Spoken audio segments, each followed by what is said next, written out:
నిరుద్యోగులు ఆందోళన చేస్తే మేము జాబ్ క్యాలెండర్ ఇస్తామని చెప్పేసి మాట్లాడారు. కానీ ఈ రోజు మాత్రం అసెంబ్లీలో ఈరోజు మేము త్వరలో జాబ్ క్యాలెండర్ ఇస్తామని చెప్పేసి మాట్లాడుతున్నారంటే ఇది విద్యార్థులు నిరుద్యోగులు మోసం చేయడం అని చెప్పేసి.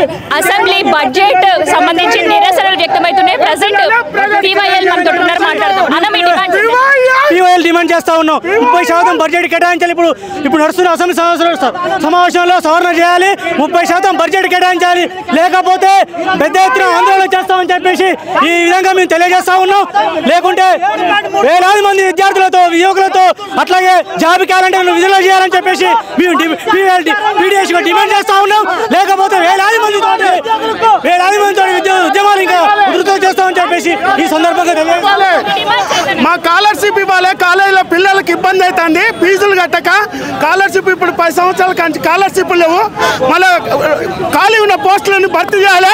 బడ్జెట్లో వైద్య రంగానికి విద్యా రంగానికి బడ్జెట్ కేటాయించాలి. సో ఇది మొత్తానికి అయితే మనం చూస్తున్నాం కదా, ఇవాళ నిరసనతో అసెంబ్లీ రోడ్ అంతా కూడా హోరెక్కే పరిస్థితి మనం చూస్తున్నాం.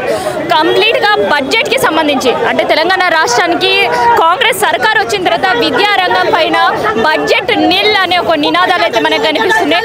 సో ఇంకొంతమందితో మనం మాట్లాడించే ప్రయత్నం అయితే చేద్దాం.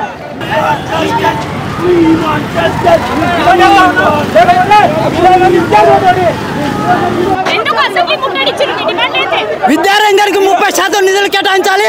అదేవిధంగా నిరుద్యోగులు ఎదుర్కొంటున్న సమస్యలు పరిష్కరించాలి. ఉద్యోగ క్యాలెండర్ గతంలో ఎన్నికల సమయంలో ఇచ్చినటువంటి హామీలన్నింటినీ నెరవేర్చాలనే ప్రధాన డిమాండ్తో PDS PYL ఆధ్వర్యంలో ఈరోజు అసెంబ్లీ ముట్టడి నిర్వహించడం జరిగింది.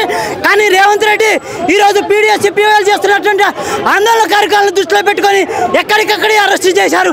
అయినా కానీ అన్ని అంశాలను దిగమించుకొని ఈరోజు అసెంబ్లీ ముట్టడిని నిర్వహించి తీరాము.